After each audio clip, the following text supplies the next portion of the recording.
Norwegian scene because my sister lives in Norway, and last time I was over visiting her, I went on this date with a guy called Thor, right? The most Norwegian name ever, and he was like a heavyweight MMA fighting. Like, it was just like proper fighter, but I know nothing about MMA at all. I just kept calling it MDMA fighter. He was very cuddly.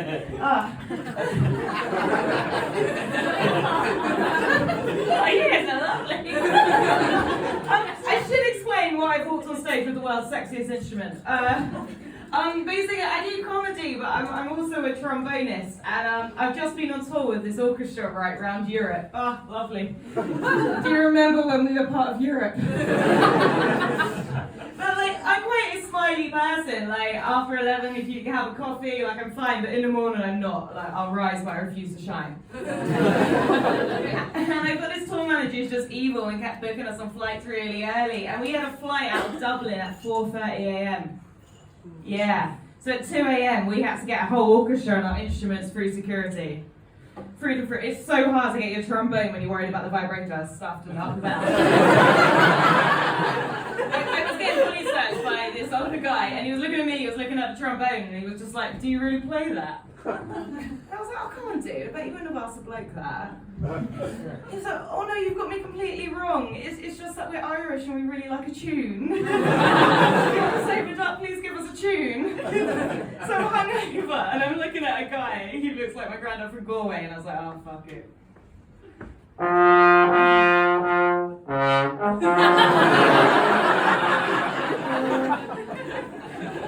I played that trombone so hard, I shot my sample out.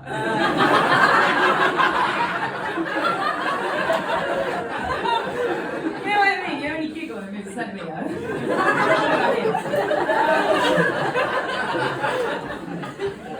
So over the pandemic, right, I was absolutely fucked. I couldn't work. So I went back into teaching. No one clapped the teachers. No one clapped us. Like, I was a music teacher, so the least respect a teacher. Like, no one gives a shit. And I got a thing, because I'm from South London, Croydon. I went to state school. Yeah, I don't have time, but sure.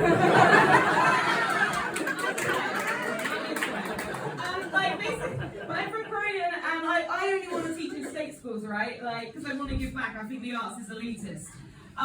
But I think the problem is with state school education, and particularly in England, it's so shit. I ended up having to teach 30 kids trumpet at once. Over lockdown. Honestly, it would have been easier to get Prince Andrew for me to swear.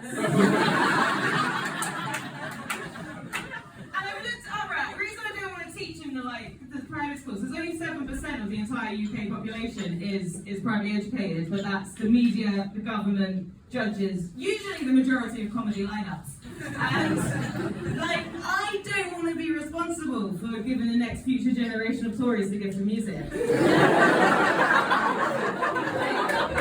you. I honestly don't think this current government needs any help in blowing their own trumpets.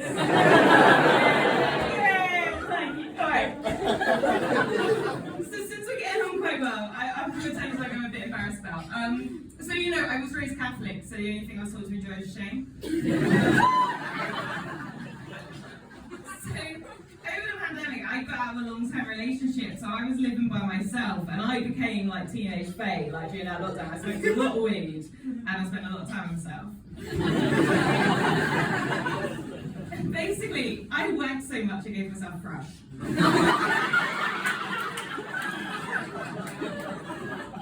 I was like, God, I need to get back dating. I need someone in my life. But like, I went on Hinge, and I just kept matching with people who worked in fintech. Like, it's one company, right? But they're like boring people, so they meet me after a gig and just, you know, if you want to take me out for dinner, order a cheese board, then just try and do a line of ket off a sea trout. Like, I can't be asked these fucks. So I'm actually just Australian, and I was quite excited because I like Australians because I think they're quite enthusiastic. And he was, because he met me in a pub in the pissing rain in flip-flops. And like, I do this, but I'm actually quite socially awkward, and I was getting a bit nervous, and he went to me, he was just like, why are you dating? And what I shouldn't have said is thrush. I mean, I should have been honest and just said economic stability.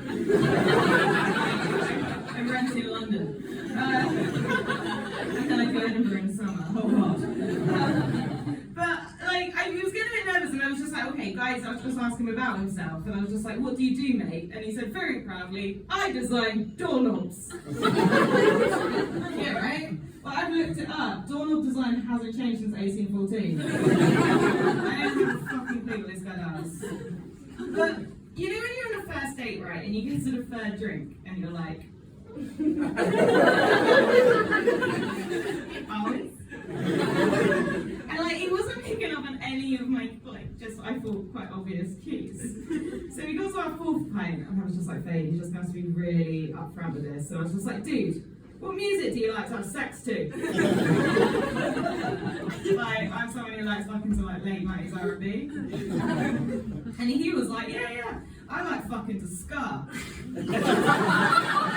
So I was like, alright mate, let's go back to yours, I'm gonna fuck you to some real big fish. So we got back to his, and I just mounted this guy, right, and I was going for it as much as possible. But the thing is with me, my voice happiness and his cereal sound the same. I was like, yeah! And he's sexy in it, and like, he was a bit younger than me, and within a minute he thought I was coming. So he was like, come for me. And I was like,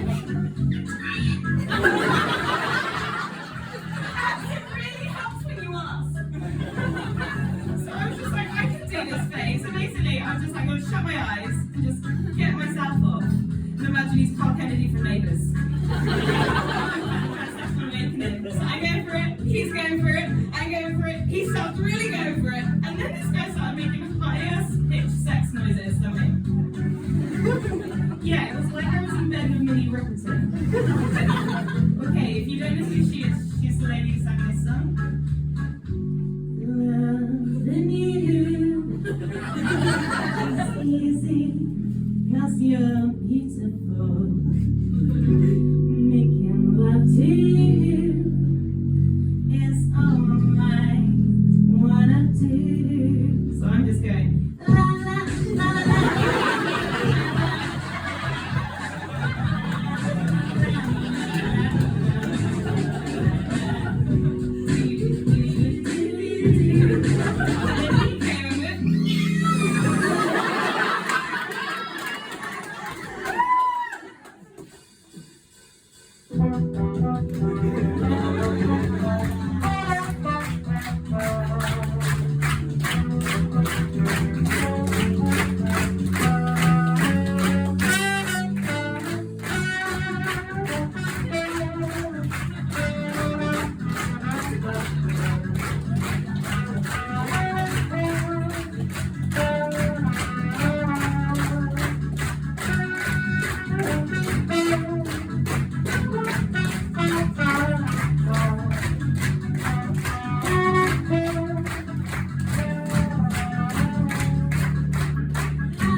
Thank you very much.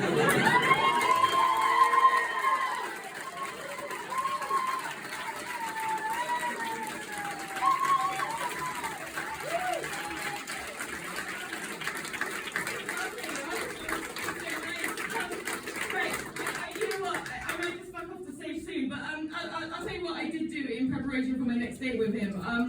I shaved my vulva, right, to make it look bigger. You know what, guys? I don't have time to know a bit, but you guys are moving to life. My name's Tracy. Thank you very much.